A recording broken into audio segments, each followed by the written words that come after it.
जी, मैं Mohammad Hanif Lahore school of music and acting की तरफ से हाजिर हूँ बांसुरी का अगला सबक लेकर। तो पिछले सबक में हमने सीखा कि सा से लेकर नी तक जाते हुए हमें कैसे जाना है, और एक हाथ की ग्रिप जब छूट जाए बांसुरी से तो उसके लिए कौन सी उंगली को वापस रखना है। अब हम देखेंगे कि वापस कैसे आना है। बिल्कुल इसी तरह जैसे कि हम सा से नी तक गए और प्रेशर, ब्लोइंग प्रेशर बढ़ाते गए, स्लाइटली बढ़ाते जाना है, बहुत ज़्यादा नहीं, बहुत कम भी नहीं, एक मुनासिब सा। वो साउंड बांसुरी का आपको खुद गाइड करता रहेगा, उससे समझ आएगी। और जब हम वापस आना है तो प्रेशर को ऑब्वियसली हम उसको रिड्यूस करेंगे वापस आते हुए। और ये जो बांसुरी पे ग्रिप करने के लिए हमने ये आखिरी उंगली रखी, ये किस पॉइंट पे हमें वापस उठानी है, क्योंकि अगर यही ये नहीं उठाएंगे तो वापस आते हुए हम यहाँ ये रखी होगी तो ये रे का सुर जो है वो स्किप हो जाएगा, वो जंप हो जाएगा, तो हम गा से डायरेक्ट सा पे आ जाएंगे। इसलिए वो उस उंगली को उठाना जरूरी है। तो इसको मैं प्रैक्टिकल आपको बताता हूँ। सो असेंडिंग यानी कि आरोही ऐसे है।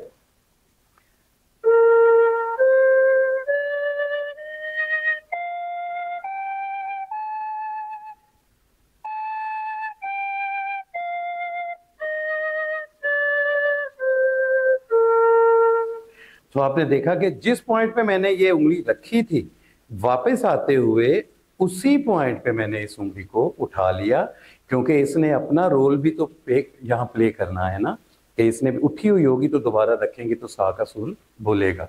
सो अब मैं बगैर रुके असेंडिंग और डिसेंडिंग दोनों 2 बार करता हूँ।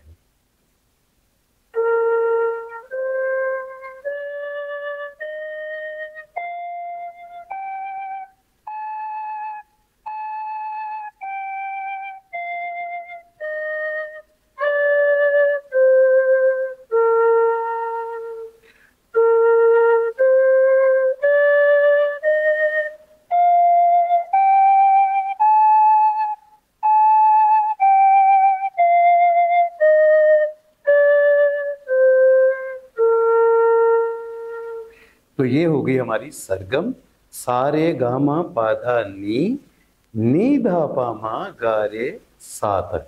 तो ये सबक आपने जितना ज्यादा इसको करेंगे उतनी आपकी उंगलियों का प्रेशर जो है ना वो कम होता जाएगा और आप बजाने में सहूलत महसूस करेंगे।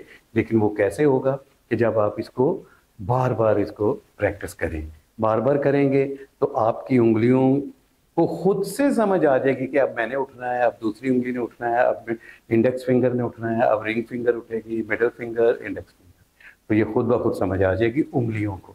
इसको कहते हैं मसल मेमोरी डेवलप होना। तो आपके उंगलियों के जो मसल्स हैं उनको मेमोराइज हो जाएगा कि अब मुझे उठना है या अब मुझे रखना है। तो आप इसको प्रैक्टिस के साथ कर सकते हैं। तो ये था हमारा आज का तीसरा सबक। तो मैं Lahore school of music and acting की तरफ से आप सबसे इजाज़त चाहूँगा और दोबारा मिलेंगे हम अपने अगले सबक के साथ।